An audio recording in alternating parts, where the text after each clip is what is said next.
What is up, everybody, and welcome back to another episode of Flicking with Skip. I am your host and friend, Skip Marazi, here with our co-host, 2 weeks in a row. So we're really making some mileposts here. Dylan Farr, the comedian, who is known as your autistic Spitfire on all the socials. Glad that we're here today. Dylan, what is up, man? Not much. I'm excited to review this movie today. Same, same. You know, Do you mind? Do you mind if I start with a track that I think is apropos to the segment? yeah, All right, I'm gonna share my screen real quick. Tell me if you can hear the audio, okay? How about this? Can you hear that? yeah. Okay, It's a little low, but let me turn it up because I think it's appropriate. And I'll tell you why in a second. You know this song?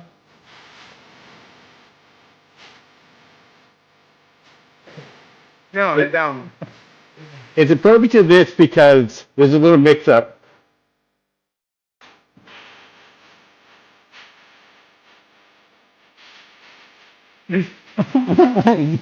Is that racist? I know who's wondering. Pizza Hut and Taco Bell. So you know about the difference. You know why it's appropriate. You know why? Yeah, yes. Combination Pizza Hut and Taco Bell. Yes. It's actually interesting that you played this because I was rewatching it today, like to refresh my memory. Right? You're also as confused as I was. Yeah, they were talking about Pizza Hut instead of Taco Bell. Yeah, so we are talking about Demolition Man today, and reviewing Demolition Man, the movie from 1993, which has a 6.7 on the IMDb, clocking it in at an hour and 55 minutes. We unfortunately are not going to take that long to review the film. But yeah, so I think that was a big thing you want to start talking about in the green room, the different versions of this movie. Because in the version Yeah, that I saw recently, I saw that Sylvester Stallone's lips move and say the words Taco Bell because I'm slightly deaf but and it came a out lip reader, Pizza Hut. but they said Pizza Hut and there's Pizza Hut logos all over the where they meet. Of course, we know in the You know, restaurant wars of the early 2000s, Pizza Hut becomes the only restaurant that is a part of the who's in charge, whatever takes over and is the yeah. only restaurant. Yeah, But apparently in an alternate timeline it's Taco Bell. You and I remember it's because we because saw the film that it was a Taco Bell. And what is the it's reason? because it's because in America Taco Bell was more prominent and everyone knew Taco Bell. But for the Right. European release, Pizza Hut was more popular over there. Taco Bell was not really big over in Europe, so Well, they yeah. they changed it to Pizza Hut. 100%. And actually, you might be wondering how they had that done, being who they are. But remember that Pizza Hut and Taco Bell, the reason that there's a song that Das Races put out is because and there was a combination of them for a while, is because they're the same restaurant and they're actually owned by Pepsi. The Taco Bell and Pizza Hut were restaurants that were set up by Pepsi Cola to sell more Pepsi. And so they thought, what can we sell? Oh, Cheap Mexican food, cheap pizza. Yeah, so and also this ties in deeper. yeah, Taco This Bell. is not like a tinfoil hat conspiracy. This is just facts of like what happens. The reason that Pepsi thinks that that's a really brilliant idea is because the government at that time is looking for establishments that they can pay them to make cheese products, cheap cheese products. And so Pepsi is actually getting paid, was getting paid, may still be getting paid by the government to use American cheese products in their brand. So, the cheap cheese that you get at Taco Bell and the cheap cheese that you get at the Pizza Hut, that's from the American government because they're paying they're paying American workers to work too much to make too much dairy too much dairy, and they need to keep them employed, and so that's why. So anyway, combination Pizza Hut and Did Taco you Bell know leading to Taco the Bell? dystopian future where Sylvester Stallone has to record both lines, Pizza Hut and Taco Bell, Yeah. but not on set, obviously. Dunkin' Well, Donuts, let's hear it. Taco Bell is Mexican food so authentic that it was rejected by Mexico twice. So authentic. Yeah. Yeah, it is. It Mexico was is like, really. no. Yeah, it is really an assault to the palate and to the idea of Mexican food as well. Um, but to be honest, I'm a little bit disappointed because I really wanted the title of this episode to be Taco Bell and Three Seashells, which makes more sense because obviously Taco Bell always leads to, having to go use the three seashells. Whereas Pizza Hut is not necessarily associated with that. And so, doing the international review of the movie actually kills the joke. Yeah, well, it's really interesting because they never explain how the three seashells work. It's Like, do you actually take the last off line and of the like, movie. I think it's so funny that the last line of the movie is, well, tell me how those three seashells work, which is, I think, why the mystique and the lore has lasted for so long. I think if they had left that line in the center of the movie, that concept, it wouldn't have done it. But they tie it at the end, and it totally is. Like, it sticks with you so much so that you were the one who shared with me, right? About Sandra Bullock. yeah, like when Sandra Bullock was being interviewed for that movie Gravity, like great visuals and like groundbreaking visuals and stuff. And she gets asked of all questions, how do the three seashells work on the red carpet?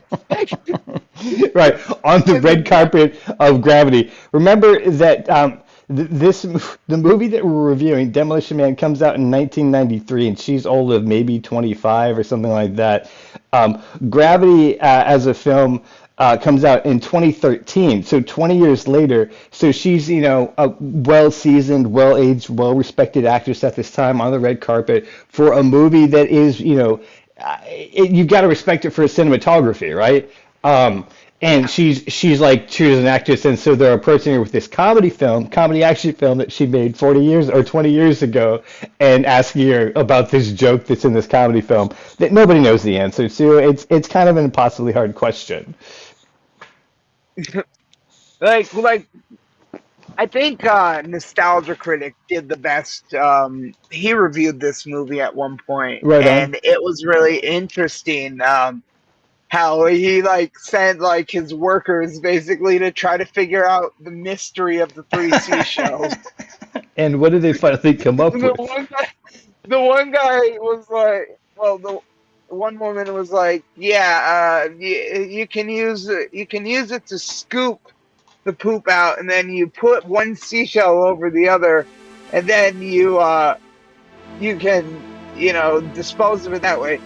But I think my And the favorite other one was is for guy, the he's for he's urine. like, yeah, I guess. Basically, the funniest thing was the one guy, Malcolm. He's like, well, what you do is you break down the three seashells into their base particle form, and then you form them into a thin sheet. And then you proceed to wipe yourself with that sheet. So basically, you turn the three seashells into toilet paper. But how do you even in that film that breaks the science of that film? Although I mean that is the most convenient use of the seashells, for sure. So one of the things that I noticed about this film is that I think that one, like my first note was, wow, Warner Brothers used to make really kick-ass films, right? There was a time, Yeah. right? And then the other thing, as I continued to watch the film, is that there's something really wrong with this movie, in that it's not supposed to be a live-action film. It's actually supposed to be an anime, like a dark anime, because it's goofy and funny in the way that. Like Wesley Snipes' character alone is like an anime villain, and the same thing with like Sylvester Stallone. Like it's good casting. Also, the character Sandra Bullock's character is like 100% she's playing like anime girl, like short of like crying eyes Yeah, and hearts when she like looks at Sylvester Stallone in her eyes. You know what I mean? Like her character is practically like an anime girl. So yeah, um, I can see that. Like she's always like being the cute little like ditzy character, and yeah, like yeah, yeah. she's He's saying so in all love with the '90s. different sayings like wrong, like you really licked his ass. Like Yeah, yeah, exactly. And then like yeah, that sort of like action comedy dialogue is like very 90s. And my guess is being made in 93, anime isn't really that popular with adults at that time. So it yeah, was too it too hadn't risky of a made its move. crossover yet. Yeah, and so I think that they had to make it as a live action film, and so that's what I would really love to see actually. If you know anyone ever wants to like remake the movie actually from a nostalgic point of view, doing the same thing as like a dark adult anime, I think that would hit the nail on the head for what it needs to Well, be. apparently there's talks of doing a sequel with I Snipes could and see Stallone. I could see that. It's weird now. It would have been fun in like 2005, I think. Um, but Yeah, you know, just the fact that they're but so the nostalgia for this movie is so big right now. Like, and 100%. it's because of the way the social climate is now. The way the social climate in the movie is reflects a lot like today's social climate. Like the verbal morality code, you can't say certain things or else you get in trouble. Yeah, yeah, exactly. That's where Dennis Leary's character is just fucking fantastic. I fucking love Dennis Leary, 100%. That's awesome. Yeah, no, for me, like that. Yeah, I was like watching Demolition Man. I was like, wow, this is way more appropriate than it even was in the '90s. It's kind of like what's that movie with Luke Wilson, where he wakes up in the future. Oh, Idiocracy. Idiocracy, thank you. Yeah, so that is just, I mean, so it's like that, right? Like, it became kind of prophetic in a lot of ways. Like, as I was watching it, I remember Yeah. watching it in the 90s, I was like, haha, wouldn't that be funny if that was the case? Self-driving cars, the morality clause, things are so peaceful, because, you know, Or like they were dealt with severely before. even the guy like standing at the one like computer station like talking to basically an AI about his feelings. Thank That's you. something people do now. 100%. And Like, also, you right at inspire joy feelings in those around you. and the guy like smiles. You're talking about the moment after Phoenix has been broken out of his cryo Yep, freeze, yep. and he's trying to He take over a goes basic to like find a telephone, like a computer public station. telephone booth. So Yeah, I'm just going to recap up to that point real quick. So Sylvester Stallone's a action hero cop who is on the pursuit of this guy, River Phoenix. No, not River Phoenix. That's I'm the in sorry. Phoenix. Simon Phoenix. Oh my God! Because Simon says the joke throughout the entire movie, which is totally an Yep. anime gag. By the way, it's an anime Now gag. I do And wanna say in the future, I like in the past, in 1996, the future of the past, he blows up a building for his crimes. He gets framed by Phoenix. They both get locked in cryo freeze in 1996 because apparently they yeah, have because that technology. they say he killed a bunch of hostages. Yeah, And I'm like, that's what they wouldn't the believe. coroner be able to tell? You think that they would have, and we don't see the trial at all, but it is more interesting to just move the plot forward. Sylvester Stallone has put in a gel on these practical effects, and it's really scary and like big sciencey stuff. And then he's rewoken again in 2032 when Simon Phoenix, is woken up accidentally for a hearing, and accidentally escapes. There's a lot more that we're going to discuss, but I just wanted to like catch up to that point, what was going on, so they would understand why. So, because I want to talk about the moment right after that, because they're trying to apprehend him at that same booth, and the dude is talking to like basically a chat GPT as his like talk through to take down the dude. He's like, "What do I do now?" And the computer's like, "Speak firmly and tell him to lay on the ground." And I was just like, God damn, that's a Chat GPT sketch, but there's no way they could have made that as a sketch because that doesn't exist at that time. Yeah, it's like, that's how people wish LAPD responded to crime. Well, it's Rob Schneider in this movie, right? Like that's the dude, like that's the well-known comedian who's in this film. Yeah, he's not even credited. He's uncredited. How is he uncredited when he has like a role that's in the center of it? Well, and he says one of the most iconic lines, which I'm sure is like 100% like in the like the trailer and everything. He's like, "We're cops. We're not trained for this type of violence. We're police officers. We're police officers. To handle this type of violence. We're not trained to handle this type of violence." Which is just like, dude. Just so funny. And then also, like we hope to live in that type of future. But, we get to see the evil underside of what it might take to make that happen, right? So, yeah, okay.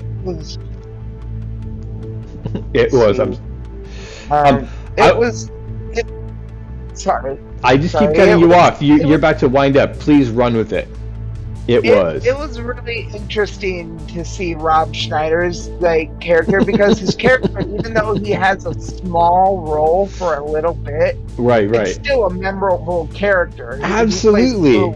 He chews at the set. And speaking of sets, let's shout out the 90s sets throughout this entire movie. Right. One moment. I wanna. I mean, you love the 80s, 70s, 80s, and 90s films probably for the same reason that I do. Practical sets, practical costumes, practical makeup, and practical effects, right? Like, what you're seeing on film is what you get. Like, they did that thing and they filmed it. Yeah, like, I'm sorry. When it comes to CGI gets on my fucking nerves. Like, there's some points where, like, I know you need CGI, like if you're doing something like 1996's Volcano with Tommy Lee Jones. Right. You can't have actual lava, that would be too hazardous. Right, well, you don't actually want to do that. Well, you have to pull off something somehow. But the thing is, when you see him, I don't think it's in that movie, but in a lot of movies from that time period, they figure out something that looks like lava, and then they make it the effect so you believe it. Like, some of the early horror movies, in my opinion, are so great because Dracula is in the shadows and your brain's doing the work to make yourself get spooked out. Yeah. Well, that's like look at Jaws. Right. Look at Jaws. The practical effect, the mechanical shark is only on screen for 4 minutes in that entire movie. 4 minutes you see that shark. The rest of the time, the shark would not work because the salt water corroded the gears in the shark and made it impossible to use. And Steven Spielberg is in his early years of trying to do practical effects. So yeah, exactly. It makes sense. It's not like he's got a backup shark in the Spielberg had to figure out how the hell do I make it so that this shark is still there? Yeah, and it's so he still went creepy, back right? and he watched some old Alfred Hitchcock films. There you go. And he figured out less is more. Yeah, well, and that's the thing. I think that less made it scary. Yeah, I think the thing that we've lost in CG is that people have tried to push so hard so we can see the visuals, and for me, then the brain doesn't do the work. And so people are less engaged, and that's why I believe that we go to the second screen. When you do visuals or do a movie in such a way that leaves the brain to interact with it, I think is where people really want it. Like, we used to be really fixated as a culture, for entertainment, on live entertainment that was on a stage that didn't really have sets, but our imaginations were engaged with it, and so we were like more part of the experience than we are now. And I feel like since we're seeing it so much more, then we're less engaged, and so it's less entertaining somehow. Well, some of the greatest practical effect work I've ever seen to this day, it is some of the greatest practical effect work. Deep Blue Sea. Oh my God, dude. Yeah, actually, that'd be a fun review for like just sharks, practical monster effects. Yeah. That mechanical shark. When you see Thomas Jane swimming with that shark with the license plate in its mouth, he's actually swimming next to that thing. That thing is actually physically there. So it draws you in better when you have like that practical effect. Yeah. Practical effects. I mean, I will not stop saying that. I really hope in the future we're moving back towards that. Less green screen, more locations, more sets. Please continue. I was adding commentary. Look at even Roger Corman's Carnosaur. Okay. At one point, there's a point you can tell it's a fucking hand puppet. But he makes it terrifying. He makes a hand puppet fucking terrifying. Right. The same thing with Bruce Campbell in the first Evil Dead that he's in. When he fights his hand, it's just like an overhead shot. Is in the second one? Thank you. The second one. Sorry, the first one is a lot. A lot of people get it mixed up. Ash never really became a badass until that Evil Dead 2, which was a reimagining of the first one. And that is why I get it mixed up. The character of Ashley is a lot more subdued and just letting things happen. And it's interesting. It's cool that he shows up there, and then I think that they saw what he was capable of, probably off camera, and that's why they ramped it up and gave him that second one and kind of like built it around him more. But like just the practical effect of him fighting his own hand in the kitchen. It's one single shot overhead, and it's him. And in the movie, the horror is his hand is haunted, and so it's that terror. Yeah, but we it's know possessed by the Deadites. But as the actor, it's him just messing around with his hand, right? His hand's not truly haunted. Yeah. He's acting that way. And so it's the practical effect that really sells that shot and that horror to me. And I think you can say the same thing about Demolition Man. It's like when they go into the sewers, for instance, like they're in an actual place. This is a thing that happens in, say, a lot of movies at this time too. Blade Runner, Brazil, this dirty, grimy underground. What's the one? Multipass with Bruce Willis. Fifth Element. Thank you, Fifth Element. Favorites. Yeah, exactly. You know how they go into those grimy worlds. You get to see what they really look like because they built the sets for them. Yeah, and like now everything's done on like a soundstage with a green screen, and it's like it does feel that way. Yeah, it does feel that way. Same. I don't know. Yeah, I mean, and there's something about not being able to put the fractal level of detail into things. But yeah, like where there's actual griminess and you can see it on people's faces. The setup, the bigness of the boardrooms, just pulling off some of the explosions they do at the very beginning of the movie, where the whole school collapses and it's this big shot of they're zooming in and it's all these cops surrounding this warehouse. That's cool shit. Now, I mean, that's why I want to watch a movie, is to see things blow up, real things blow up, not things that models, CG models blowing up. And it also, having actual practical effects will get a better reaction from your actors. Let's facts. Take a peek at Anaconda. Okay. Okay. I was thinking about Anaconda recently. Also, one I would like to review. Yeah, it's definitely one to shout out. A lot of those reactions to the snake being on screen, that mechanical 40-foot snake would often go haywire and it could cause injury. I'm so sorry. I'm so sorry to the ones who are causing injury, but oh my god, of course. Yeah, it's the same reason when you look at Alien, when the thing bursts out of the guy's chest, is because they triggered it to first go wrong, so that people weren't really expecting it, and they leaned in closer, and then it really scares everybody. When you get Yeah, that actual like shot. Now, that might be James um, Cameron that I'm celebrating, and how James Cameron's a sociopath. Ridley Um, Scott. okay, then Ridley we're, Scott we're good. We're good. was Alien. Thank you. But look at another thing.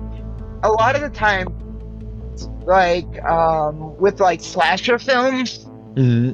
one of my favorite slasher series, the Hatchet series by Adam Green. Okay, yeah, fair. Hatchet is Okay? good.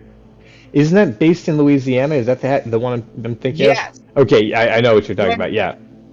when they first see Victor Crowley come out of that house on screen, all those reactions are genuine because all the rehearsals and stuff, Kane Hodder was never in full makeup. They Right. Okay, didn't, gotcha. they wanted actual reactions. Well, and you look And at it was Pinhead too from the Hellraiser series. They didn't even recognize him at the cast party because they always knew him as Pinhead. Like he was Yeah, terrifying to them. Doug Bradley. Doug Thank you. Bradley was he's one of my favorite actors. Another movie that he's in is another Clive Barker film. Doug Bradley and Clive Barker worked very extensively together, and they What? did Nightbreed, 1990s Nightbreed. Oh shit. Who is he in Nightbreed? He played the guy who had like the red dreadlocks, the one who bit That's the so main character. wild. Okay, Ended up, yeah. yeah, the one who bit the main character and ended up turning him into like a monster. Yeah, That's that was wild. Doug Yeah, Bradley. like I know who Doug Bradley looks like because of course he shows up in one of the films without makeup on when he first gets cursed. But yeah, okay, gotcha. I didn't recognize him at that time. We have sort of shied away from the topic that was associated to Demolition Man, which is the practical Yes, effects of all these movies. But I do want yeah, to shout out, of like course, 1993 is when Jurassic Park comes out too. So when we're talking yeah, about the big difference in why the first Jurassic Park is awesome and the rest of the Jurassic Parks isn't, is the same conversation. The first one that Steven Spielberg did has practical dinosaurs in it. There are real puppets and yeah, like machines that are puppets. They're scared of them in some ways. They're an actual thing. And the other ones after it are the same problem that I'd like. That's why I don't really like any of the ones afterwards. Is because it's all CG and there seems to be no yeah. There danger. was a lot of CG T-Rexes and stuff, and it's like, oh yeah, that's a nice effect. Whereas when you have an actual like physical effect, it really captures you more into the film. That's why with all the sets in Demolition Man, it really drags you into like, this is an actual world that could be like, you can actually say this is actually something that could happen because you actually feel like you could be drawn into that world. Yeah. And I think for the actors too, I think you get a lot stronger performance from the actors themselves when they're on a set and they see this creature coming at them and they can now react to it. There are actors who are very, very talented who can do well on CG and you believe them. But there's something about it that you always feel like it's manufactured, in my opinion, from the human response. And I'll say like a big difference, right? Like there's, Labyrinth, there seems to be, they're actually scared of the monsters they see, you Yeah, said Jurassic Park. But then as you look at, I was trying to think of the Harry Potter series or like Lord of the Rings, which are really epic in scale yeah, and size as far as monsters are. They're all CG, and so the actors don't seem to have that same sort of terror or same, respect. yeah. It Um, was it was really different with the Harry Potter series because as a kid growing up, you want to be like, oh, they're going to capture the magic of the book in the yeah, movies, whereas yeah. all the adults knew they're not going to be able to capture the books in the way that the books do. They, and that's fair, and they really couldn't. I mean, and they really, it's cool that they did do a lot of practical in Harry Potter, but like, there's only so much that you really can do. It's gonna live up to people's imagination. So, and that's why we'll probably be reviewing a bunch more films of the 80s and 90s, because we do really enjoy the practical sets and effects. Like when at the end of the movie, closer to the end of the movie, when Stallone is in a chasing Phoenix, and he's driving a police car that goes out of control and ramps off a thing and goes launching into a pool of water. Like, my man did it. Like, somebody was in that car for sure. Yeah, that's the thing. I like when they do that stuff, whereas, when you can tell, like, oh, that's a CG car, it's not as enjoyable. Right, yeah, exactly. Not. No, you're like, well, that's like, no, they actually lost it. Look at, like, for instance, a lot of people, like, thought it was, like, computer, or somehow it was, like, done with computers or something. Look at 1980s Alligator. They actually had a real-life alligator, and he was walking through a makeshift, like, built sewer, and they were just filming it coming down the little makeshift sewer so that it looked like he was actually coming through a sewer. Right. That's some fun times. Really, they really do, if done right, they really do hold up. Like, even after all these years, I can still go back and watch a movie like Alligator and be like, yeah, I feel like that thing is fucking in a sewer. Right, yeah, exactly. We're seeing the alligator. This is so not, it's like the fact that they built an entire, like, makeshift cryo prison for the set of Demolition Man. Yeah, that set is really amazing. And one of the things that blows me away about movies about at this time is that how it's so, like, they will do all that work for like one or two shots. And that's really the cryo prison. Screen time altogether maybe 5 minutes, 7 on the outside if you add it. But and they're really powerful 5 minutes. The vat that they created that they get Stallone into naked, where he like is definitely drowning if they don't cut that shot, and he's like surrounded by whatever the goo is. His last breath goes out. Yeah. My God. Yeah, they dropped that freezing like thing into the. They drop it in on him. And, it was. And that's a nice, like, so that's a demonstration of like what the 90s could do. Is you can see that they froze just that top frame and then made it look like ice so it doesn't move. But everything before that and everything else around that is a practical shot. So they knew their limitations. It kind of made me think of that one movie, I think it's called Virtuosity, where Russell Crowe gets out of the computer. I didn't see that one. You haven't seen it? Maybe we should review it at some point, because it's a really interesting, because it's a big idea that really wants to be spectacular, but kind of like maybe Lawnmower Man. Have you seen Lawnmower Man? Yes, I've seen Lawnmower Man. Where like it wants to have special effects, but the limitations of the technology are happening, so it just does what it can. And so like I kind of respect that for both of those, but like this movie knows what it can get away with, and so it doesn't make it look bad. It does all the practical it can, and then doesn't really like it does the best that it can, it doesn't go further. Like him freezing. I like that too. At the beginning of the movie, we see that they're fighting with fire, and remember Wesley Snipes has him like he has gasoline all over the floor, and it's fire that they're dealing with. He's playing with a blowtorch. He's got the cigarette and all that. He's like, "Is it hot in here?" I think is the dialogue he says. Yeah. And then at the end of the movie, it's all about ice.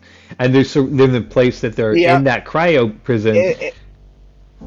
It's a great contrast. That's I was how it started and how it ended.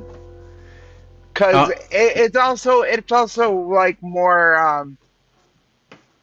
It kind of illustrates the mindset that Stallone had. Like in the beginning, he was more volatile and really into destroying things. So he was the fire that the Demolition Man Phoenix was playing with. He was the Demolition Man. Interesting, and that's why he was so easy to frame, right? He became more. And at the end, he became more subdued. The Iceman. And more. Yeah, he became a lot more cool-headed than he used to be.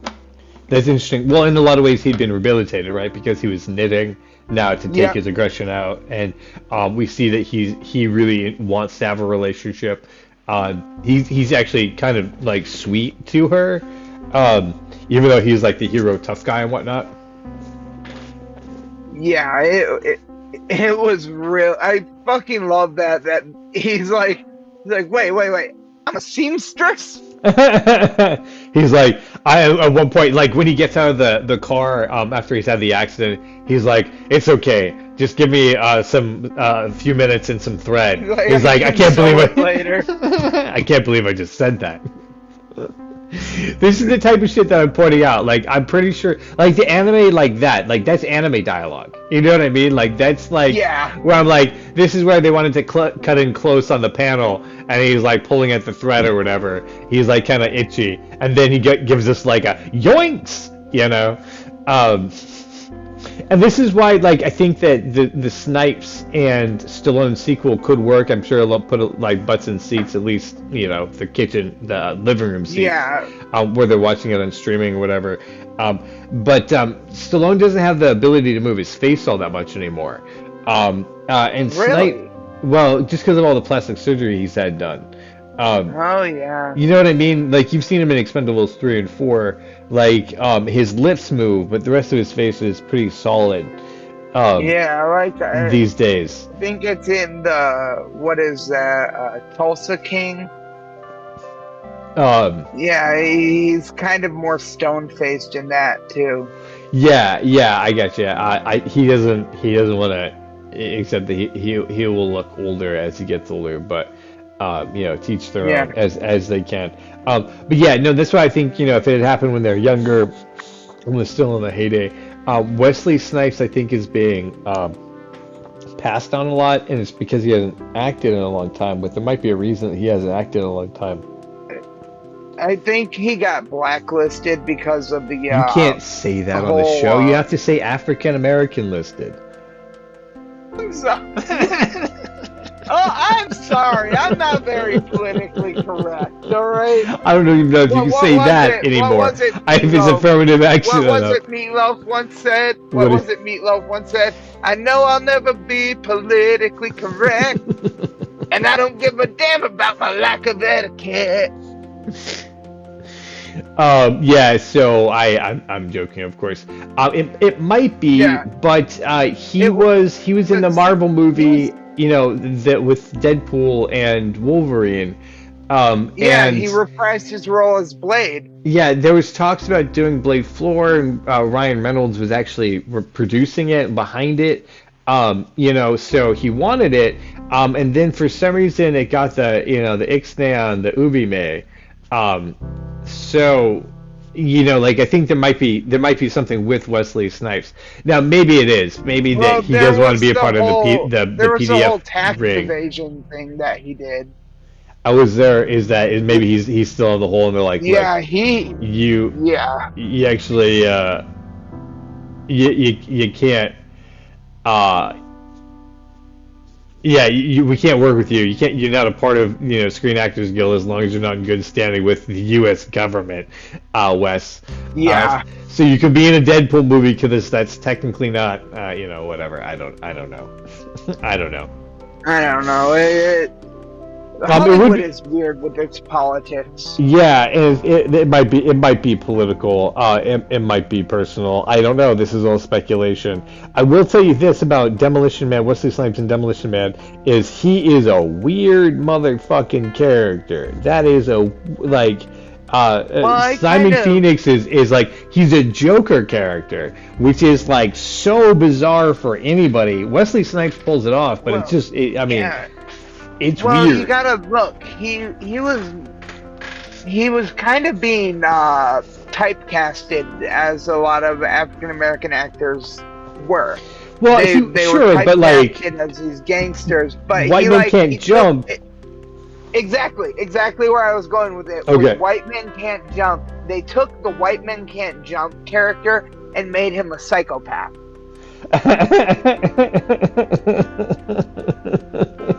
I mean, Like, the reason I laugh I is because you're love White definitely Men not Can't. wrong. I mean, that's exactly you've hit it I right on love the White head. Men Can't Jump. How about we make him a psychopath? But yeah, it is weird. I would say that that's the part that for me is the weird step out part, is because I don't think he's viewed as crazy at that point. You know what I'm saying? And so like, and he also they have him in the blonde hair, which if I remember correctly is the same look that Dennis Rodman had at that point. Um, and Yeah, so well, it's a look that was very prominent. I mean, look at Meteor Man, the Robert Townsend. oh, There was an interesting. entire gang. There was an entire gang called the Golden Lords, and they all had blonde highlights in their hair. Interesting. That's a reference I was not expecting to hear Well, tonight, but it's I it's totally I kind of totally like feel you. Yeah. it's kind of like oh, who was it that played Michael Clark Duncan? Told Tom Hanks told the story that Michael Clark Duncan told him about how he joined a gang and he got beat up, but he was able to join the gang, and so they put like a red coloring in his hair because that was like for the gang. Oh, And the right. mom, That's the Michael switch Clark cross Duncan's blades and mom, switches blades and crosses or something like that. It's what, yeah, something those two words yeah, in an like order. yeah, yeah, it was. And Michael Clark Duncan's mom was just like, "Oh hell no, you are gonna quit that gang." And so Michael Clark Duncan, big guy, he goes and tells his buddies, "I gotta quit the gang." So they beat the shit out of him again. Oh wow. Oh my God. Right. Yeah. That's kind of the That was the MO for gangs though, was well, it they would is. they would It is. have like markers so that Right. you knew, hey, I'm in a gang. Look at me. I have So some prestige of some gotcha. kind. So 90s gang look is probably what's inspiring Wesley Snipes look here. Yeah. We should call out that he is the head of the gang that has Jesse Ventura in it, so that's You fun. know, that made me laugh so much to see Jesse Ventura. And also, you are correct. White Man Can't Jump comes out in 1992, making this the next big film that he does. Demolition Man, the next big film that he does after that film. He does some other ones. Passenger 57, which is known, and Boiling Point, which is known as well, but not to the degree that I believe Demolition Man has made that impact. And then the next one he does after that makes a big impact is Tu Wong Fu, Thanks for Everything. Which I love personally, Yeah. and Wesley Snipes in that movie. I think he's I'm getting hilarious. a call. Um, Give me 1 second. I'm okay, getting a phone call from one of the neighbors. sweet. Well, actually, it's the perfect Um, time. I'm just gonna give us a shout out real quick and let you know that this is a behind the scenes podcast. This is Flicking with Skip. I'm Skip, and this is a behind the scenes podcast for Cox and Space. What we're supposed to be doing at this time is working on some animation, but what we're actually doing at this time is hanging out and talking about movies. Don't tell the other producers, I guess, because I'm supposed to be doing some stuff right now. But it's the holiday season. I'm technically on a vacation right now. I have plenty of time. No, I don't know. I don't know the excuse. But if you want to check out more about what we do, you can check out coxinspace.com. That's coxinspace.com. You can go up there. You can see the animatics that we have up. We're going to be having more up soon in the next couple of weeks. You can get on our Discord and hang out in the audience like the Wolf has been doing for this show. What's up, buddy? You can get connected with our Facebook, and that's where we met actually a bunch of the friends that we hang out with now. They just went up there. They said, we like Cox in Space. We see what you guys are doing. We want to do more. And so we've gotten to hang out with you guys. You just talk to Aaron about what you find interesting, and we'll talk about that more on the show as you want to. You can also go to our Patreon, and big thanks to everyone who's been doing that and supporting us that way, because that is what's getting the show created. We have the animation happening along with the recordings and the music. So thank you so much for helping us out in those ways. Again, if you want to check out our co-host here, Dylan Farr, you can go to Autistic Spitfire Comedy, pretty much on all the socials, and find him there. What's up, buddy? On Facebook, you just find me under Dylan Patrick Farr on Facebook. If you want to follow me on if you want to find him under his legal name on Facebook, Dylan Patrick Farr. My government name. Your government name. So those are all the things that you can do. So check us out. Thank you so much for listening. We're going to continue reviewing Demolition Man from 1993. So we're about halfway through the show. Dylan, how you feeling, man? I'm feeling very good, Sweet. It's really interesting. They were talking about doing that other Blade movie with Wesley Snipes, and it's really interesting how he got, like, basically they don't want to do it. Disney didn't want to do it. Yeah, and that's the part that makes me think, because it seems like it would have been really successful. Like I said, Ryan Reynolds was backing it, which is, that's a producer right there that's, is going to be putting a lot of clout and attention on the project.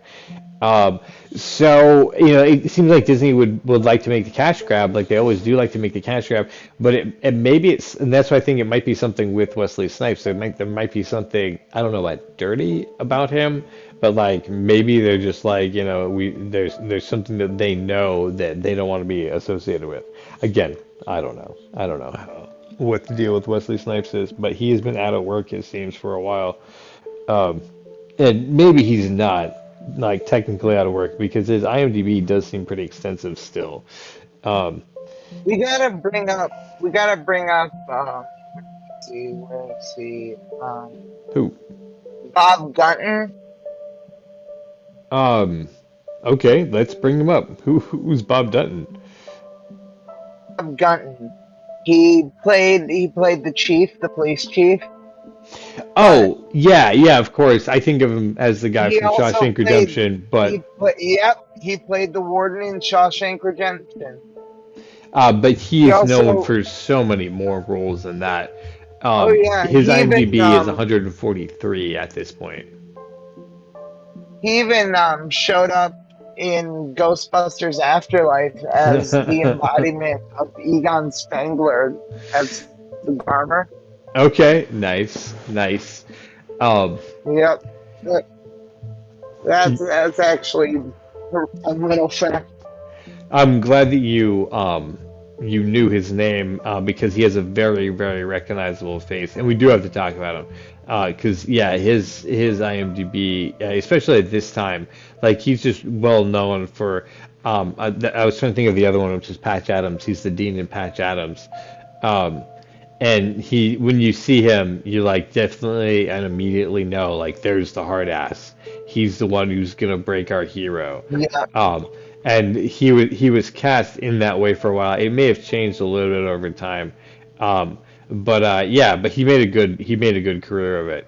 So I was glad to see that. You're reminded. He was Dr. McCabe in the movie Bats, 1999 Bats. Okay, I slept on that one, but okay. So I don't know if you can see what's going on the screen right now, but we're doing a podcast about Demolition Man, and on the screen I'm streaming Cotton Joy, who is a musician that I like, and he's streaming on his stream someone playing, it looks like, Fortnite, or possibly Rust. No, it's Fortnite. Anyway, so the levels of meta that we're going right here. Well, there was a Demolition Man video game. There was also Wesley Snipes was credited as voicing one of the characters in that, so that's pretty. He was credited as voicing Simon Phoenix. Yeah. I'm sorry, one of the characters being, of course, his character, not just any random character. Yeah, great distinction. He's Simon Phoenix again, which is cool because as you play the video game, I'm sure there's different dialogue that didn't exist in the movie. So, you know how we haven't talked about too much so far, and I really want to make sure that we do with as we're continuing towards the end of the show, is Sandra Bullock and how much of a cutie she is from in the 90s. I mean, she's more of a grown, mature, established director and producer now. But like, just this is such a cute role for her. But also, this was around the same time as Speed, if I remember correctly. Yeah, I think Speed is either 1992 or 1994, something like that. Also, While You Were Sleeping.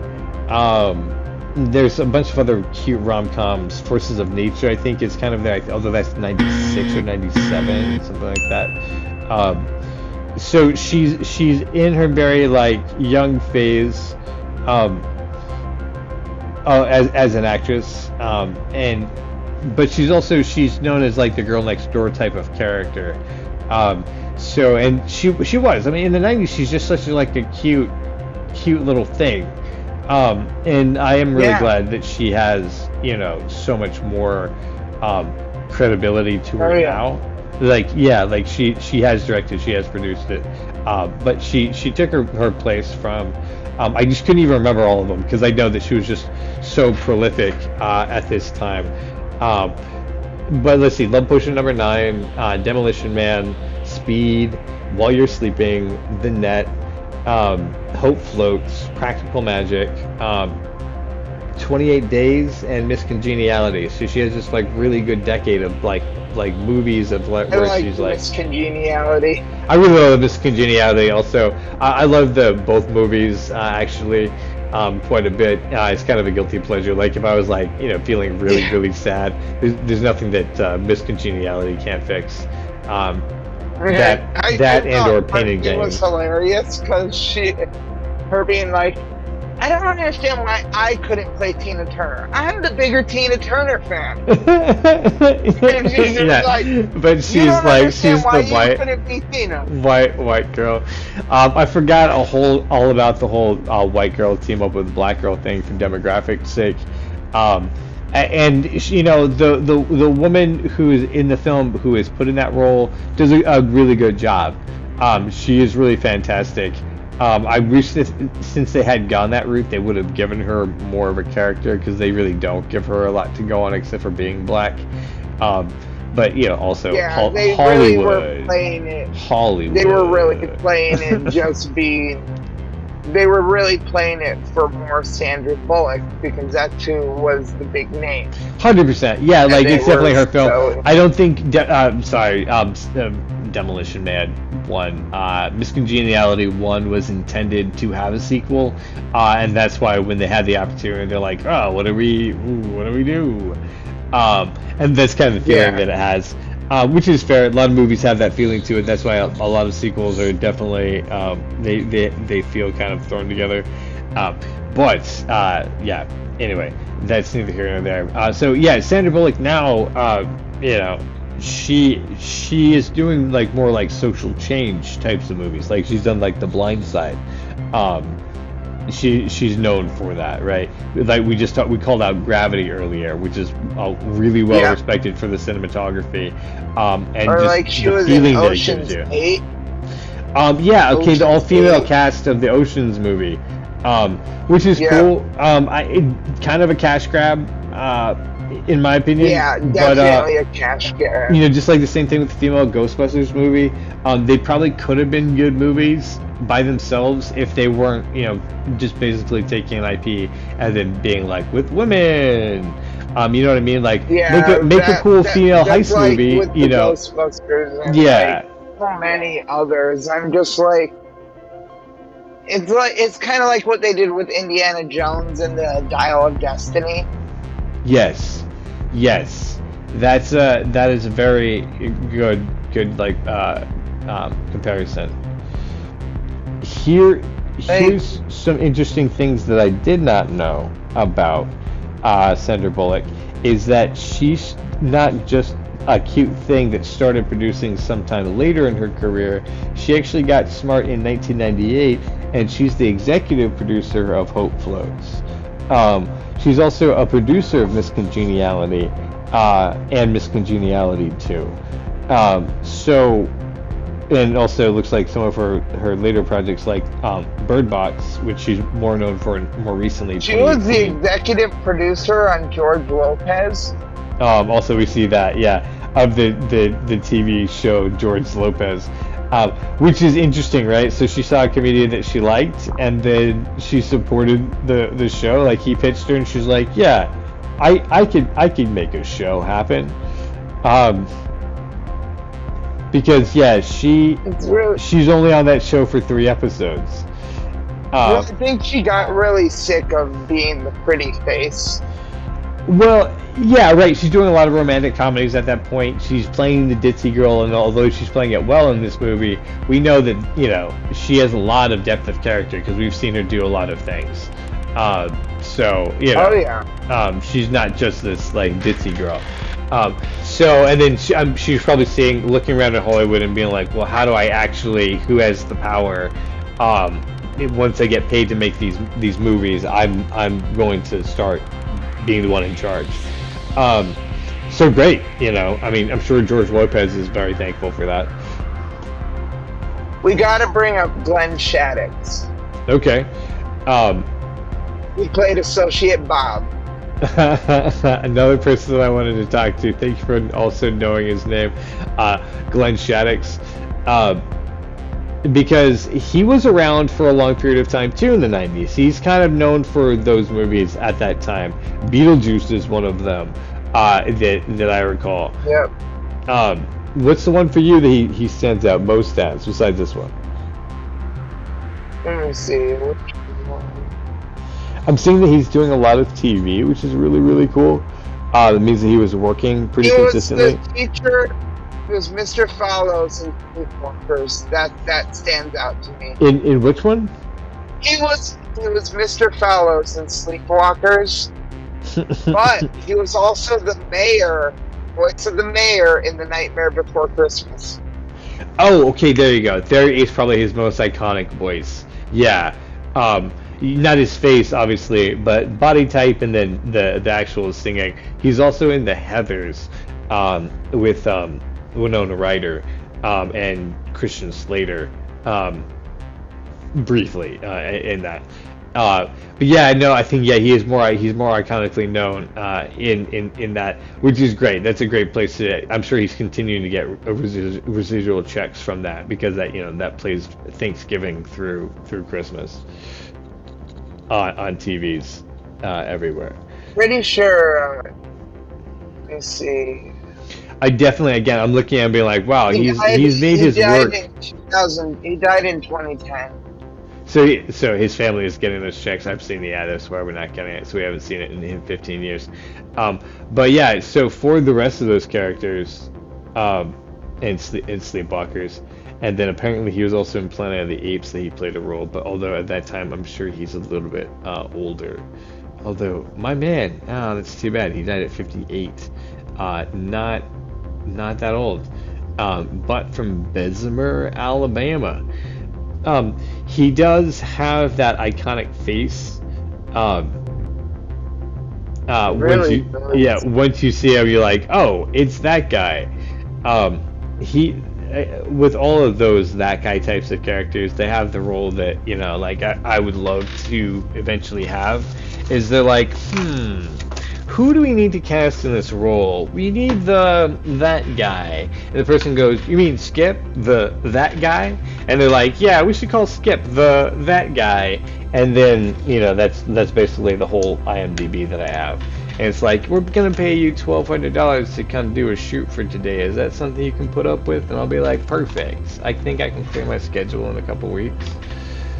You Um, know who we did? Who else we have to talk about? who's that? The man himself, Dennis Leary. Oh my God, I was kind of avoiding this topic because I didn't really want to talk about it. But you like him quite a bit. Why do you like him? I grew up with the song "Asshole." I'm an asshole, Leo, Leo, Leo, Leo, Leo, Leo. I grew up with that song. My brothers and I used to walk around singing "I'm an asshole." Okay, I got you. I did not realize that was Dennis Leary. Every Dennis Leary monologue is just like iconic and it's all the same bullshit over and over and over. So give me some brief history as you know about Dennis Leary. Where does he start? What is he's most widely known for? Run down some facts. His comedy, he's a stand-up comic. Yeah. He's a stand-up comic, and he's best known for being very against political correctness. Okay, gotcha. Because So he felt political correctness ruins comedy. Okay, gotcha. So this movie is actually pretty appropriate for him because that is his whole shtick. That's his shtick. Yeah, that's his entire shtick. But you also have to remember, he's the voice of Diego in the Ice Age franchise. Okay, I did not realize that, and that's super important to that whole shtick because I don't know, when it comes to Diego, like being in the shtick,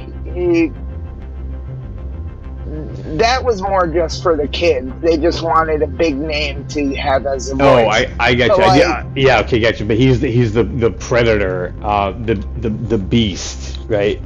Yeah, he is. He's the one that's basically sent to turn on them and stuff. And oh my God, he was the dad in The Sandlot. Jesus Christ, he was Bill. Oh, wow. Okay, sleeper on that. Yeah, for sure. Because obviously, as a kid, we weren't into Dennis Leary per se. No. Yeah. He was in Loaded Weapon 1. Is Sandlot even a movie that people talk about nowadays? I know it was iconic to kids of our age, and everybody saw it. It's iconic to this day. They still, you're killing me, Smalls. People do say that. I wonder if they still if they're saying they don't even know the reference anymore. People still reference The Sandlot to this day. That is fair. They're probably it's become something that Sandlot is also a 1993 film. So Dennis Leary does that film and this film in the same year, which is just absolutely such a wide span of differences. It is Loaded Weapon 1, The Sandlot, Who's the Man, Gunman, and Demolition Man, and Judgment Night. Those are all in 1993? Yep, along with the Dennis Leary Asshole song. Wow, Those that are boy. all in '93. Okay, so wow. what you can say about cocaine is it's very expensive and very addictive.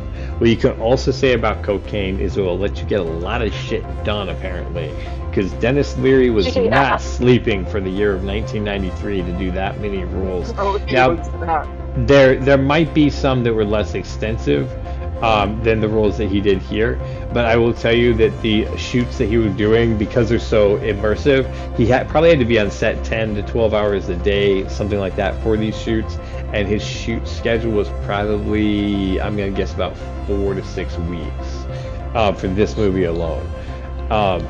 So it's not like he's able to do something else, you know what I mean? Maybe he's writing stand-up or doing stand-up in the evening. That's something I could see he could feasibly be doing, because he could be showing up and doing that. But as far as traveling goes, I mean, I guess it could have been spread out and things like that. Maybe his schedule, he was 2 days he was doing Demolition Man, and 2 days he was doing, He's the Man or whatever. Or maybe he just did an entire mountain of coke and did it all in one day. That's what I'm saying. Yeah. Like, So, Jesus Christ. yeah, which is God. that's quite a bit. I would like and be interested in looking at Dennis Leary's movies in 1993 to see how much time it is actually taking as a scientific endeavor more than anything else. So maybe Like, again look at we'll put that Loaded on Weapon. the bucket list. Let's look at Loaded Weapon. What about it? Samuel L. Jackson, Emilio Estevez, Dennis Leary, John Lovitz. Wow. Tim Curry? Loaded Weapon William isn't Shatner? isn't this a parody movie though? I think isn't it This supposed is to a be? parody of the Lethal Weapon. Yes, yeah, okay, that's what I was thinking. So Dennis Leary comes in as a joke, which he's probably not planned for. Now, also I was thinking about Dennis Leary. Now, for me, if I was trying to do that many roles, I would need more time because I want to make sure I can study the character. But Dennis Leary always shows up as himself. So basically, he shows up any day, walks into makeup, and says, "What are my lines?" He looks at them and goes, "Okay, I can say that in about 5 minutes." Right. So as long as he has a sharp memory, he's gonna be pretty fine. Yeah. Like, Okay. he's very right-leaning. Yeah, will say that. and that's the thing that I've kind of that's what for me Dennis Leary. I'm like, yeah, that's okay. I remember seeing him in I like Demolition Man and Dylan thinking he was a Farr's bad comedy.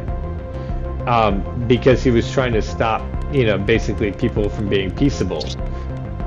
And having a nice, comfortable life, but obviously, as I've gotten older, I recognize the irony more so much of like saying "be well" when you actually mean "fuck you." Yes. Because people they shouldn't be stopped for having thoughts. No, they should. No, nobody should be stopped for having thoughts. I Right. hate to say it, but Yeah. even the bad thoughts, as much as Well, we hate them, still let's thoughts people have, whether we want them to or not. And let's make a distinction real quick. Especially for people who are in the audience who might be OCD and struggling with intrusive thoughts or have that as part of the things that are going on with them. There's no such thing as thought crimes, right? Like the things that you think do not make you guilty or of anything. But there is there is a danger of indulging thoughts because thoughts eventually will become actions the more you think about them. So again, there's nothing wrong with having a thought, right? But also you need to be careful about which thoughts you indulge because thoughts become actions. Exactly, Anyway, right. I'm off the soapbox, so back to Dylan. Well, We because all are going to have dark thoughts. We're all going to have dark thoughts. If somebody tells you they never have a dark thought in their life, you know what? they're probably lying, or They're probably thankfully lying. they've had a life that was so great that they've never had to think anything bad. Yeah. Like, if Right. you actually believe that there is a single person out there that hasn't had some sort of dark thought, I hate to say it, but I got some beachfront property in the middle of the desert that I'd like to sell you. Actually, unfortunately, that is people's response to that. But I think that person is kind of a national treasure that should be protected at all costs. Because there are some people. I have met some people. And this is not exclusive, but I have met some people like this. I used to have a friend named Daniel who had Down syndrome, who couldn't actually have a bad thought in his head at all, because it just went against who he was. And he was the coolest guy and just the best guy around, because you never had to suspect that he was up to anything, because he was never up to anything. He was always looking out for everybody. And there are other people too. You don't have to necessarily be be mentally challenged in order to be that way. I think that I've met some people who have focused their intention and thought pattern on being that way, and in their old age, as it their the crust settled and whatever, their brain calcified and couldn't change shape. That's the shape it settled into, and they're really nice people who can't do evil anymore. Sorry to cut you off, Dylan. Please continue. Everyone has intrusive thoughts. Yeah, everybody has. It all matters whether or not we act on it. And sometimes, I'm gonna say this. Sometimes our lizard brain can kind of take us. Yeah, That's and that's again, what, people who are on the spectrum, especially, like intrusive thoughts, is just part of the soup or whatever the expression is. So yeah, that's why I want to point out again. You're not guilty for the things that you think, but indulging thoughts is where things can get dangerous if you continue to think about it, because that's what leads to people self-harming or harming other people, or taking advantage of people that should not be taken advantage of. So, and for all those reasons, and so again, right? Yeah, our brain pulls up all sorts of scenarios just because it's basically our lizard brain's like, is this a solution you would like? And it's up to us to be like, no, that's not. Thanks for the suggestion, though. we have to work to make the solutions better than what comes right away. Because I've been learning lately, instant gratification from things is not always the best response to life. Because if we 100%. get that instant gratification, we're gonna lose track of everything, right? And it kind of ties into Demolition Man, like they outline cigarettes and stuff, the things that would gratify instantly. Right. But at the same time, if you take away all the quote unquote impurities that you see, that just makes everything the same, and there's no difference.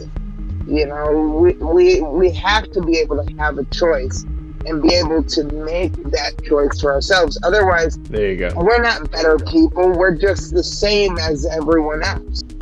What makes us able to be a better person is our ability to choose our response to the stimuli that comes on. Yeah, and that's interesting that you say that, because a lack of self-control that is not our choice is not admirable, is kind of what this movie is about. But when we recognize that self-control is what makes our character and defines who we are, is when you're like, oh, interesting, right? Like, that's where you have respect for it. We have more respect for Stallone at the end of the movie, where he shows restraint, than we do at the beginning of the movie, where he's a powerful bull who destroys everything. Yeah, I really enjoyed this movie. I can watch this movie over and over and not get. Well, I can get kind of tired of it after so many views, but I can watch it like multiple times. Did you say that this is one of your top 5 movies, or is this just one that we talked about being like, it would be really fun to do? This is one that we talked about that would be really fun to do. My top 5 movies are, I have to say, Jaws, Blazing Saddles, Death to Smoochie, Kung Fu Hustle, yes, and My Name is Bruce. Yeah, because that's it's right. Bruce Campbell playing Bruce Campbell. 100%. I'm sorry, that is 100% like a great 100%. Great what I would like to do, we're going to do, I believe next week we're having Kate Leo in, but what I would like to do is, My Name is Bruce, and then after that do JCVD. So we have, the actors playing themselves in the movies, as the movies. Have you seen JCVD? Is that the Jean-Claude? Yeah, Van Damme movie. Yeah, exactly. He's where he plays himself. Yeah, he plays himself, the actor, trying to stop a bank robbery, as the actor, not the action hero.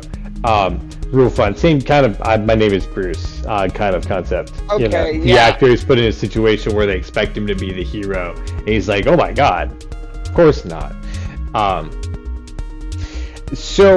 That's awesome. Yeah, so those are good ones. But Demolition does have a thing. I'm glad you pointed out how it is sort of very applicable to us, right? Where we don't need society telling us how to live and be better people. We need to be better people in society. And it should be mandated for people who are breaking the laws, who are hurting other people, but people who are taking activities that are not injuring other people, they have the free will to do that. I mean, we do have the free will to destroy ourselves if we want to. They straight up outlawed sex in the movie. Well, because the swapping of fluids. Did you see the equivalent of the Conehead's ring? Yeah, essentially, right? They're doing the same thing. What I thought was funny about this movie is it comes out in 1993 also, which means that those two ideas are being developed in tandem to each other, and aren't necessarily inspired by one another. Yeah, it's like they had these futuristic ideas of what the future should be, and they were like, "Oh, let's put these in multiple movies because it would probably work here because they're aliens, and it would probably work here because in the future people aren't going to want to have sex like the normal way." And I'm like, interesting, I right? don't know Like, about that. and maybe that's the case, and maybe they just developed independently from each other. Like neither one has any impact. I wouldn't be surprised if they did. Maybe it's a small enough, world where they're developing scripts in Hollywood at that time in the 90s, that there is that crossover. But it's also possible, because this happens a lot, that there's just like a creativity in the air, and there's sort of like a collusion between the two of them. Oh, you mean kind of like how we came up with the idea to do this? Yeah, exactly. Like that sort of thing. Kismet is what they call it, or serendipity, right? Like two people or three people are thinking about the same things at the same time and being like, you know what we need to do? We need to get together and do this sort of thing. So we're gonna have to try to find a copy of Kevin Smith's Dogma. Oh my God! Because you just sparked in my head the fact that Selma Hayek plays a character named Serendipity. That's right. I forgot. She has wings, right? She has a large set of wings. No, she doesn't have wings. She's a muse. That movie? Okay, no, gotcha. Alan Rickman has the wings. Okay, and that's why there's feathers in the scene that she's in. I'm having some really weird memories of it, but it's only because I think the last time I saw it was on mushrooms. So Dogma is probably my favorite Kevin Smith. Favorite Kevin Smith movie for me? That's a tough one. He has ones that are interesting. Chasing Amy is mildly interesting. I think the one that he did more recently, where the dude gets turned into a walrus, is probably my favorite. Yeah, Tusk is probably my favorite Kevin Smith movie because it's so daring. And I also really don't like Justin Philip Long, or whatever his name is. Justin Long. Justin Long, yeah. He dies in a lot of movies.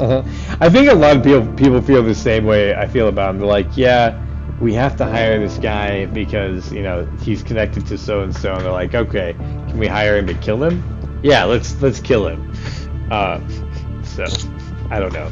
Maybe he is a nice guy, and that's why he gets put on projects, and he just has a thing for dying, and everybody thinks it's a funny thing. Okay, so we're in the last 15 minutes or so of the show, just so you know. And something we haven't discussed at all is how this movie is about how the government, even though it looks like it's good, is bad. And if you remember correctly from a lot of movies that come after this movie, that's their inspiration for it as well. This movie, Demolition Man, with this concept, is kind of ahead of the curve, in my opinion. And maybe I'm wrong. Well, there's always been movies where it's kind of been like a utopia, run by a villain place when it run by a villain. Yeah. Okay, I got you. So it's a common trope, is what you're saying, and I might be misguided. Yeah, it's a common trope. I gotta see what was the first movie that had that trope. It might go way back. We might be going pre-movies. It might be part of novels and radio series and stuff like that. Yeah. It's just you discover the man at the top is corrupt. And then I think in a lot of ways too, you understand that it kind of has to be that way. There has to be a person who's purging the system, quote unquote, for whatever they think is the unwanted element to make this utopia. That's just kind of Yeah, well, If you you want can't. that, and I don't want that, I'm going to make that clear. I don't want that. But if somebody did want You, that in stories, that's how they go about doing it. Again, I want well, to you reiterate, I can't. don't want that because I don't think utopia exists in one type of person because Well, evolution needs it diversity. comes exactly. It comes back to the fact that you can't you can't have a utopia because you would never be able to actually appreciate everything good that comes with it because you wouldn't have the bad things to offset the good. Yeah, yes. You cannot have good without bad, and you cannot have bad without good. They You're make you appreciate both things. you're You expressing know, you yin yang, right? Like exactly. the philosophy that it's the cycles of change. It's what Bill Hicks talked a lot about.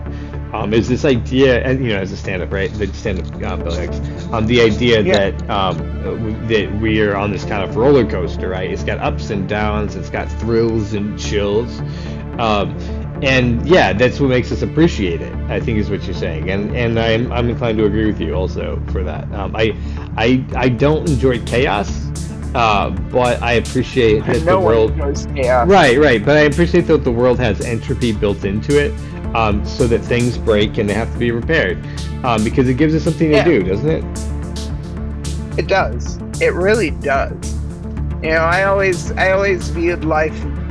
I liked the life like a roller coaster meme, or like kind of like mindset of life is like a roller coaster. I Except shit my pants. sometimes, sometimes the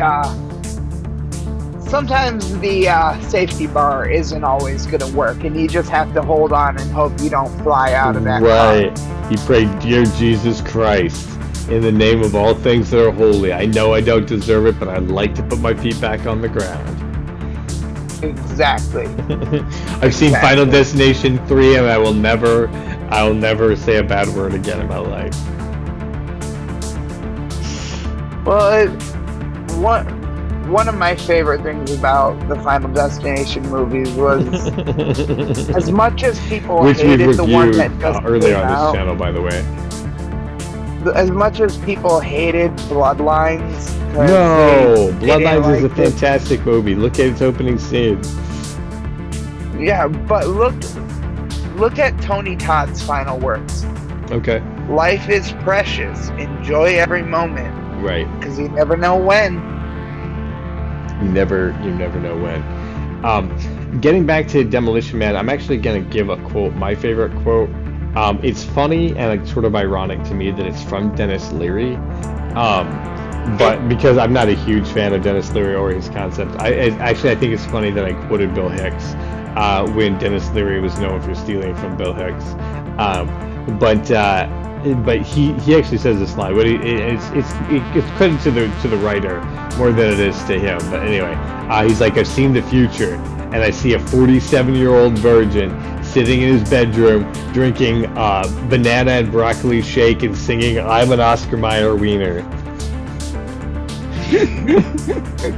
And you said, right? And you said this movie is prophetic, right? In some ways, I think that's what you're getting at the beginning of this review. And yeah, like I really see that. I mean, you're placed virgin with Gooner, and drinking a protein shake with banana and broccoli shake, and singing "I'm an Oscar Mayer wiener" for irony because of the meme. You've got what he's calling. Now again, 1993 to 2005, so 30 years in the future, he wasn't far off. Now I think that their concept was interesting because that's 2032 is where they say that he was saying that was going to be the case.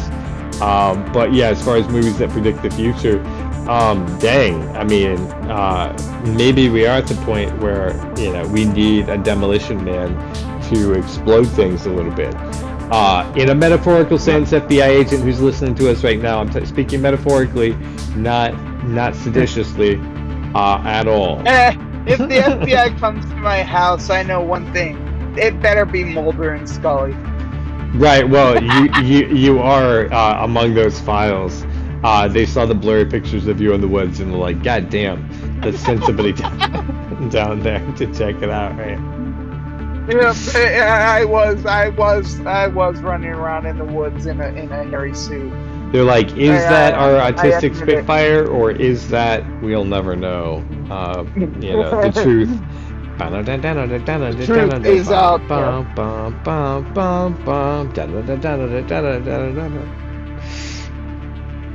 Truth is out there. The truth is out there. One of the things I think is a shame about this movie that we also need to make sure we get in this review is that this classic car shows up out of nowhere when they're in the sewers, and it's Dennis Thur's car. Apparently, it's like really sparkly and shiny and clean for some reason. It also is conveniently parked on a defunct elevator that still works for some other reason. Yeah, that part never made sense. It doesn't make sense. It ever was meant It's to. not really meant to. This is the part of the thing where I'm like, this movie is an anime. Like, these sorts of gags make sense in an anime, but not in a real world. And then, the thing I want to call out, like right at the end of this episode, is that what they do is they proceed to like trash the shit out of that car, break the windshield, smash into things. Like, they don't roll it, but practically. At one point, he's like riding the top of it. He has her take over driving the car, and then he gets up on the hood and jumps to the other car when she bumps Sammy Phoenix's tail. And then, do you remember the amount of foreshadowing in the movie? I'd lose my head if it wasn't attached. Right. And then, thank you. That's one of the things at the end. He actually kicks it off at the end of the movie because he freezes him. Which, man, there's a couple of things that really gross me out in this movie as a kid, and and horrified me. And a guy getting frozen to death and then being smashed to pieces where his head gets kicked off and it splatters into frozen gore is the thing that like stuck with me. That's why we got to do Demolition Man because since 93 or 95 when I saw it originally to today, which is 30 years, those are the sort of details that stick with you, which oh yeah, I don't know, part of it's nostalgia, I'm sure, but also that's part of what makes it a classic film is you're like dang dude, that looks sort of like Wesley Snipes made of snow. They smashed him. Oh yeah, it's an iconic movie for its time, and it does hold up to this day with a lot of the stuff. But then some of the stuff is gonna make you go, where does this make sense? Like you said, with the elevator, with the car, how would that elevator still work? Right. Yeah. There's exactly. There's a lot of stuff that just doesn't work in a practical mindset. So it's that suspension of disbelief that you have to have. 100%. If you are watching Demolition Man and in your brain you're thinking this is a cartoon, this is a human cartoon, everything makes sense. If you kind of think of it as like a real movie, it all kind of falls apart. The characters don't need to be the way that they are. But when you start to think these are all like voice actors from 90s TV at the time, then you kind of be like, oh, okay, cool. Yeah, that's really what they wanted to cast. And we got a different movie than probably the writer wanted. That's like with fucking Kung Fu Hustle. You have to look at that as a live-action cartoon. It's a cartoon. It's a live-action they really lean into it. Yeah, they really lean into it. They really do. Bro, and we are going to review Kung Fu Hustle soon because, man, do I love that movie so much. So do I. Well, man, Dylan Farr, thank you for being here with us today. It's like going to skip a behind-the-scenes podcast for Cocktail Space after we reviewed Demolition Man from 1993. I'm glad to be here, honestly. Thank you for having me, and thank you for everyone that listens to this. Yeah. This conversation kind of jumped all over the place.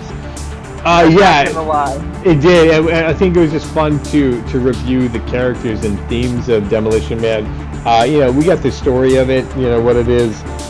It's not real deep. It's they're chasing around a bad guy in a futuristic society. And so, like, our impressions of it, I would encourage you to watch it because it is fun. Early Sandra Bullock, early Sylvester Stallone, Wesley Snipes when he was young. So, if you guys wonder why it was a big deal when he showed up in Deadpool, Demolition Man is a great example of why it's a big deal. But yeah, this is where we're going to leave you all. Thank you all for listening this far into it. We will catch you all later. You can always check out more information on coxinspace.com. That's coxinspace.com. You can check out Dylan Farr, his stand-up as Your Autistic Spitfire. Autistic Spitfire Comedy. Yeah, Autistic on Spitfire social Comedy. medias, There you go. except for Facebook. You can find me under my government name, Dylan Patrick Farr. Damn, you can find him at his government address too, apparently, as the FBI kicks in his door. So, thank you again, and we will talk to you all in the next episode. Bye.